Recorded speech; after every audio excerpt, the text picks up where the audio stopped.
We're on. I just love this Yeah. stuff. It says live. Oh, Well, I must be think, the track. and we're live. I think we're live. Yeah, let's welcome our special guest today, House Minority Leader Cory Mock, along with North Dakota United President Nick Archuleta. I'm Tom Gerhardt. We are without Kelly Hagan today, who's a technician extraordinaire. He's out of the office on field work, I guess you could call it today. So what just happened is I had to jump behind the scenes and start this really sophisticated process. I have more respect for Kelly now after today.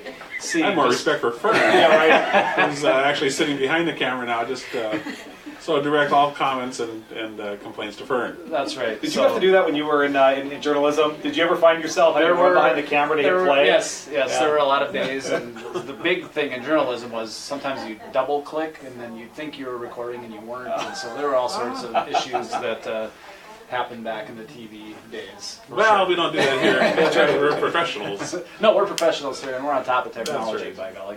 So anyway, Cory, we appreciate you being here, and I know Nick's got some questions, and you've got a lot of thoughts, but property taxes is becoming a big issue, finding a revenue stream for our government in times of tight budgets and things, so a lot to talk about today, but that's kind of the focus. And not just our state government. I mean, when you look at property taxes, they fund an awful lot of the political stuff. So give us your thoughts on that, how that's being worked through this session. Well, it's important to remind everybody that, so while the state is involved in the property tax business, we do not collect property taxes. So every candidate for the legislature, I'm guessing over the last 10 years, has heard from someone saying, my property taxes are too high, what are you going to do about it? And the easy answer is, well, we don't collect those, but the pressure was big enough, it was great enough that we had to do something. And I'm glad that we did.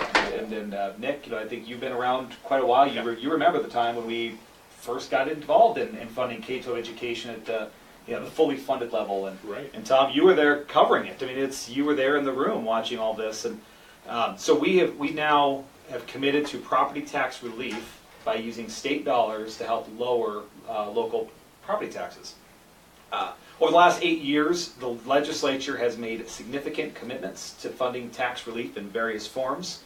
Income tax cuts, corporate income tax cuts, we made an oil extraction tax cut, we've fully funded K-12 education, and now just this last biennium we did what, if you ever hear us say the 12% buy down, we took about $240 million and we lowered local property taxes by 12%.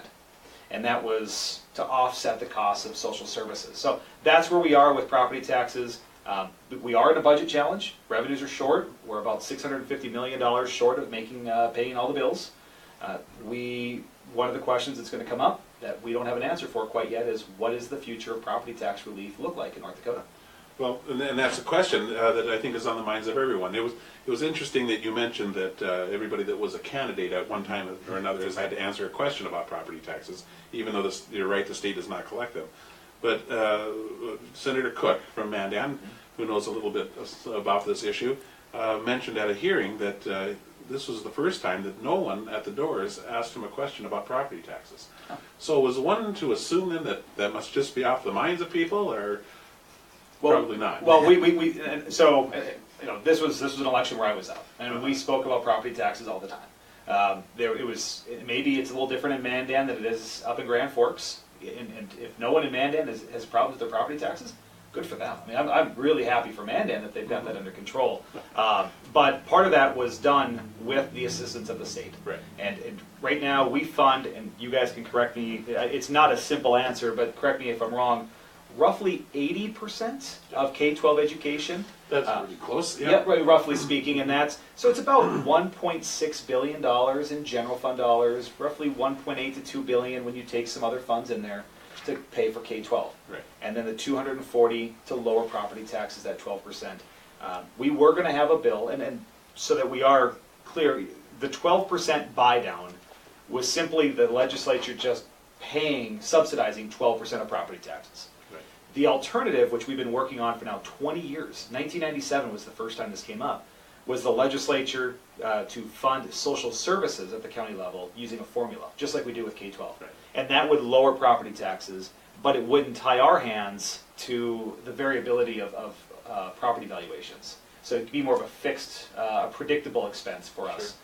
that is going to come up on the floor possibly as early tomorrow, and I hate to break it to everyone, I don't think that's going to pass. I think tomorrow will be the beginning of the end of the additional property tax reform relief. Well, what we're hearing is that 12% buy down might go down to 8 to 4, and then we'll be out of that business, and we may not take over the county social services. That's kind of the word that's been circulating here in the last couple of weeks, I guess. Yeah, that's true, but you'll remember too that at the State of the State address, Governor Burgum made that very, very clear that that was a prerogative of his, a priority of his, I should say, that we were going to get out of the property tax business, I think is how he put it, and that's going to come to pass. What was the impetus of the House? Was it just a matter of not being able to afford that any longer? Well, now, we had this debate last session, and it was the House that came back and said, no, let's just pay 12% of property tax relief and not worry about social services. I think it's twofold. One, it's financial. The money, it's there, but it isn't really there. We can make it work for 2 years, but then there's the question of sustainability, and I just don't see us being able to continue all of these commitments, not to mention keeping all the taxes as low as we've lowered them to, and still fund our priorities. Sure. That's not going to be there. But the second anchor around the neck of this idea is that the House has been historically reluctant to start funding social services, concerned that it may lead to expanded social services, which then means we need to pay more. You hear it with education. We'll pay X%, provided that the school district doesn't tack on more property taxes and want to do more with their schools. So we, as a primary source of the revenue, will often put little contingencies on it. You get this, but you can't do this. Right. And I think that's one of the concerns, that we would lose control of social services if we got into this game. I see. And how does that measure up then with when we were back here for the special session? There were some promises made about meeting our obligations. Are we going to be able to do that? Well, we will by the end of this month. We will walk out of the Capitol in. I don't know what your guys' board says, but we'll be out of here in. Well, let's give it a couple weeks, 3 weeks or so, sometime after Easter, and hopefully before May Day. Yeah. I know Bismarck is probably just anxious to kick us out of town. We will be out of here within the next 3 to 4 weeks, and we will balance a budget. The question is, it's not a matter of if, but how. And this is where I hate it, because the numbers, they can be a lot, but we have $4.3 billion worth of bills, of expenses for this next biennium, ongoing, 4.3, and that's going to continue, perpetuity.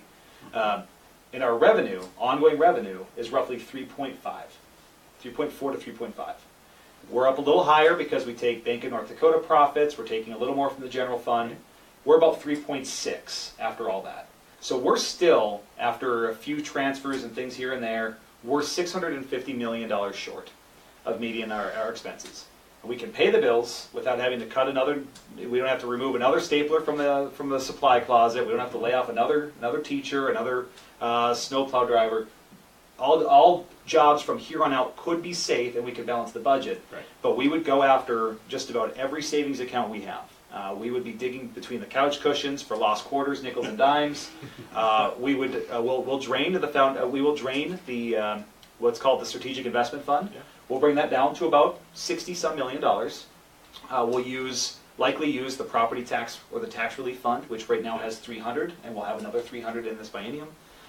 There's a couple others, budget stabilization. We will use those accounts and balance the budget.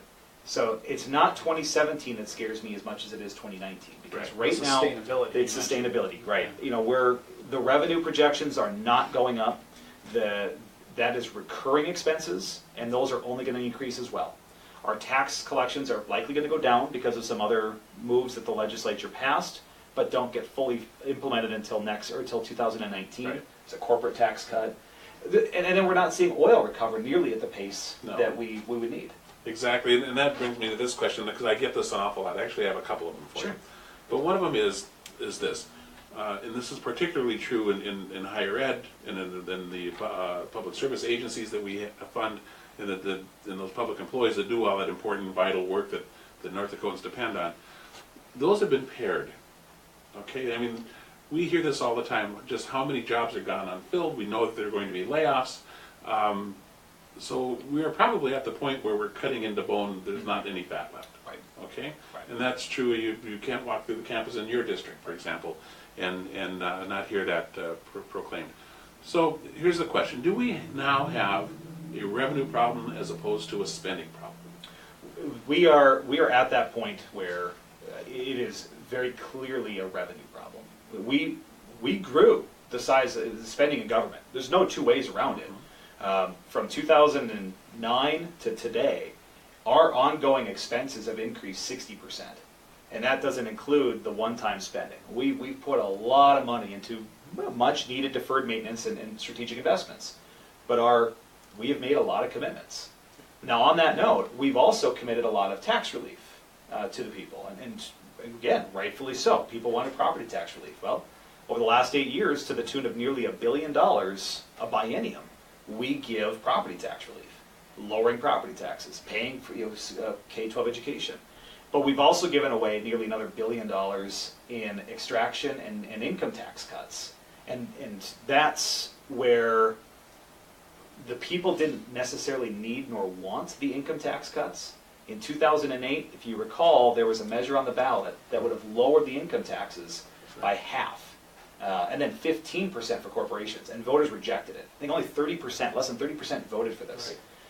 We've since lowered the income taxes by 50%. I think it's by 46 and 48% respectively. Right. And it's the cost to continue those tax cuts is now 600. In fact, I have it here. Just because I had a feeling we'd talk about this. $636 million for the next biennium is how much we're not collecting because of the income tax cuts. And another $92.8 million because of the corporate income tax cuts. Sure. So there's a cost to continue. We've made these commitments. We've made these promises. We've done it in the guise of supporting families, more money in their pockets, investing in their communities. We want to see job growth. At some point, you look at Kansas as an example. You can't continue to cut yourself down to the point where you can't even deliver the basic services and still expect your economy to flourish. Sure. And I feel like we may have crossed that threshold. So, with that said, what is the solution? Time machine. You have one? That's, yeah. I wanted one for Christmas. I know. I keep asking. All I want is a DeLorean with a flux capacitor. And then I want us to raise the speed limit to 87. Because once I hit 88, I'm going back in time. We need to look at our volatility. We are overly dependent right now primarily on oil. We've always been an ag state. Our biggest industry has always been agriculture, generally speaking. Energy is a large producer. It's now right up there, 1 and 2 with ag. Tourism and retail is another big one. We also get into healthcare and some of the others that don't change as much. But with a strong American dollar and a relatively weak Canadian dollar, we're not seeing the Canadian traffic come across the borders and shop in our stores. Cities like Grand Forks, Fargo, Wahpeton, they're feeling the pinch without Canadian traffic. I look at the ag prices. You're not seeing nearly as many combines and tractors rolling off the implement dealer lots. You're not seeing nearly as many pickups. With energy development, those 4 to 6 years where we had that boom, the induced spending was phenomenal. Communities were built. You couldn't buy a unit of lumber at most hardware stores in western North Dakota. You were on a waiting list. Mm-hmm. That was all generating sales tax revenue. Even when the price of oil, and I believe it will, even when it returns, and even when we start to exceed our expectations, you're not going to see the return on those investments because they're not needing to build as many hotels or homes. They're not building the miles of road, and they're not putting as much pipe in the ground because they're being more efficient. They already have the infrastructure. Right. So it is going to affect us. We need to look at the volatility of that. What are we doing so that we are not tied to 1 or 2 sources of tax revenue? And right now, the way things are looking, we're going to be heavily dependent on sales tax revenue, which is right around 50% of our total dollars, and oil tax, which will grow in its share, and we will come to depend on it more than we already are. Right. Kind of like a two-legged table. It really is. Yeah. And we've debated this for years. In fact, I can recall some initiated measure campaigns where we had a very well-balanced 3-legged stool. We are income tax, we have property tax at the local level, and then you've got sales taxes. we're losing one of those legs by lowering some of those taxes to the point that they really aren't even, they don't do what they're intended to do. Okay, now the next question I've got for you is, and I've been asked this quite a lot, and I think I know the answer, but I want you to let us know. Okay. The legacy fund. Yep. Now, I got the opportunity and the honor to serve on a commission called the Legacy Fund Initiative that was headed by Brad Crabtree, and there were folks from the public sector, private sector, a very broad swath, and lots of us. And the idea was that legacy fund should be used for something special, Right. really to create a legacy. Now, however, that was, in the halcyon days when we were rolling in oil money, and so now some people are saying, why aren't we looking at that? And we now have the ability to use some of the interest off that starting in 2017. So what is the thinking on the purpose of the legacy fund? Sure. Well, there's no clear consensus on what its role actually is, and the task force that you were on, it was very useful information, and you guys did a heck of a job with it. It was a wonderful presentation, and it really forced us as legislators to contemplate those very questions.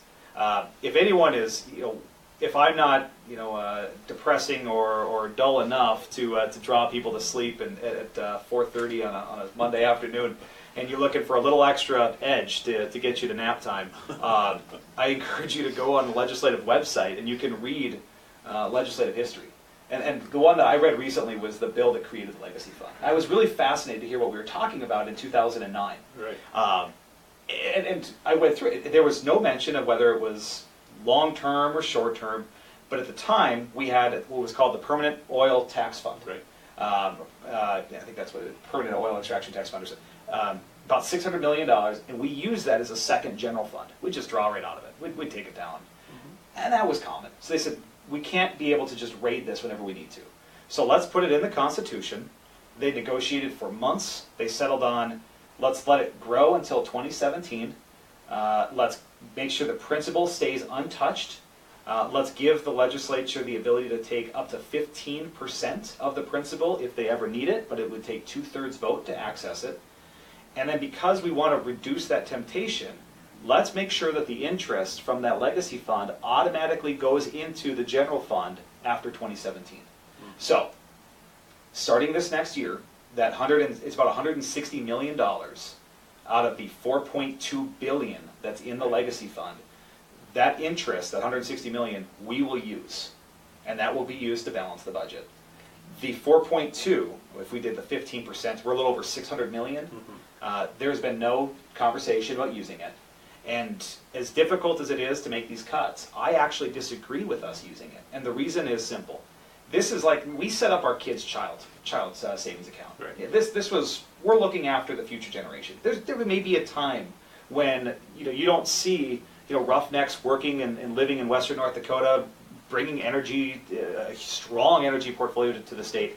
That may not be here. Right. So what do we have as a state to provide for everyone using that as a one-time harvest? I don't want us to use our college fund to help pay for rent and groceries today. Right. This was a budget problem. This was a self-induced budget problem. We grew spending, we cut taxes. We're not going to use the college fund to make up for our mistakes. We have to own this. And that's the most difficult thing as an elected official, but we have that responsibility. Sure. Generations are counting on us to do what's right, and I think we need to have that conversation today. Yeah. But that's a conversation that is not currently. No, it's not. You're Yeah. exactly right.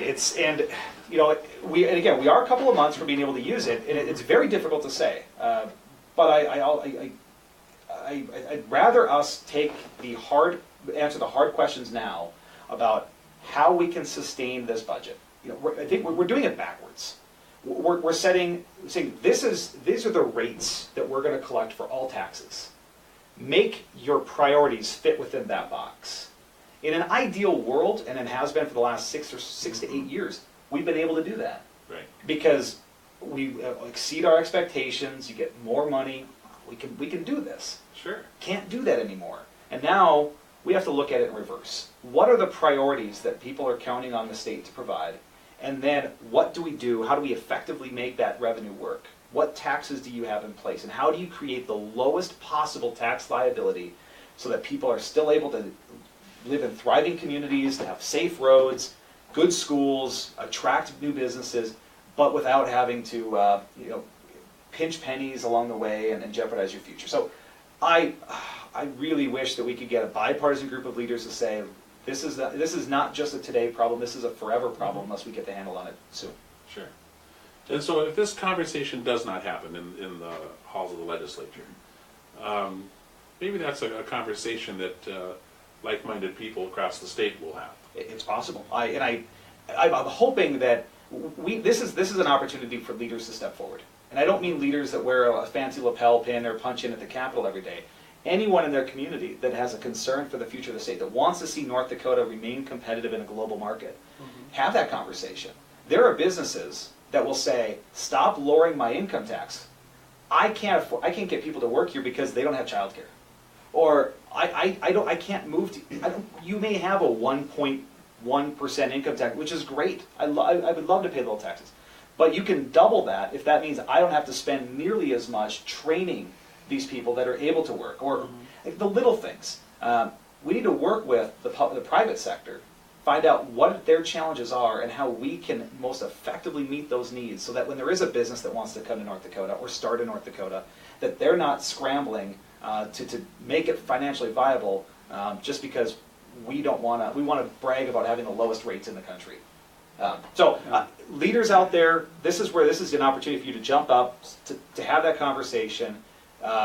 In 18 months, when legislators are going around in half the districts and they're asking you for your vote, ask them what their take is on the budget and what's the plan forward for North Dakota.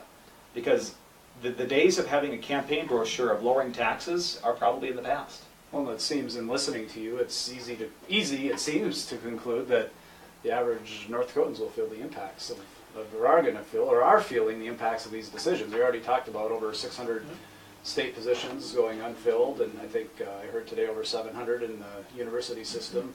So, people pay the price. The state of North Dakota is the single largest employer in the state. We have about, correct me, about 16,000 or so, roughly 16,000 jobs. Both filled and unfilled. There are some unfilled positions that will be lost, but we're looking at roughly 1,400 of those positions between general public sector and higher education being eliminated in this next biennium, gone. So it's about an 8 to 9% reduction in force. Not to mention, you're seeing increase in healthcare costs, and there's no pay raise. All that means to the surviving 14-some thousand public employees, you may have to pay a little more out of pocket and not get any back in the paycheck, which is really unfortunate. So there will be quite a few that feel that effect. Property tax relief, if that goes away, and I feel like we were saying, I feel like it will. We are getting out of that business. It may not be immediate, but it will happen. If that 12% buy down goes away, if you live here in Bismarck or you live in any of the major cities in the state, and you live in a house about $180,000, $200,000 house, roughly a median-sized home for your community, an average size, your property taxes will likely go up $300 a year, starting in the next couple of years. I mean, it's a direct result of us not fulfilling that commitment. So you're right, people will begin to feel the pains of a budget cut. They're not always immediate. If you don't work at the university, you may not have a direct connection. It's going to start to happen. It's going to hit you at the home within the next couple of years. Well, on that note, on that note, see, well, I want to make sure that. So this is the danger. I'm not invited to too many parties anymore. I am not exactly the life of the party. I don't bring balloons and good news to very many events. But I will say this has been difficult, and I've lost a lot of sleep, far more than I care to admit. And we're expecting our first child, so I guess in one hand I should be sleeping to get ready for it. On the other, I'm preparing for the inevitability of never sleeping again. Yes. But I've lost a lot of sleep because we came into this position as the minority leader, as the Democratic leader in North Dakota. We were going to be, we made the commitment of being the voice of leadership that people can trust. I don't have much good news right now, but I'm not gonna turn around and lie and say that things are looking up. When everything in this binder, all inch and a half of the papers, that all the research that we're doing, all the analysis we're running, it shows that no matter how optimistic we are, no matter how far off we are, we still will not have the revenue to make this budget work long-term. And that's concerning to me. I do not want to see North Dakota flounder because of short-sighted decisions. And that's where we need to hold ourselves accountable, step up to the plate, and take some risks to make big decisions that will help us for the better. Well, and then that's a position that we've been pushing for some time, is that austerity is fine as far as it goes, but there is a point, there is a line that you cross, where then you start doing some real long-term damage to some really wonderful institutions we have here, thinking of our higher ed system and our public employee, the services that our North Dakota citizens expect and deserve. So we have been encouraging legislators in both parties all year long to be very careful when you tread on these things. These aren't just jobs. Right. These are it's the fabric of our society and our state. So anyway, with that said, and I'm sorry you're not invited. Yeah, I know. It's well, for what it's worth, not much has changed over the years. It's just now they have a better excuse to not let me come in. It's And no delayed April Fools here. Either. Right, Just right. to be clear, yeah. Well, listen, thank you for the information. It's really been insightful. And Yeah, Corey, we appreciate you stopping by, Minority Leader at the House of Representatives, and we appreciate his visit today here. And I guess we just need Fern now to go over and just conclude our how about this? Facebook How Live. about I say one thing? If I have good news, and I'll dig through every nook and cranny in the Capitol. If I can find some good news, can I come back and you'll come back? Can I bring a smiling face and some happy news? Balloons? I want to balloons, right? I want to make sure that we actually do end up on a positive note at some point in the session. Tom, thank you so much. Yeah, Nick, thank you guys for the leadership. Thank you. Thanks for joining us. It says stop broadcast, so we should be good, right? Well, you never know. Yes. Yep. Woo! Somehow we did it. What kind of time do you have tomorrow? Not a ton, but I'm still filling this out. But I contacted the 8 different auditors, and we're running the numbers on how much property tax relief we would give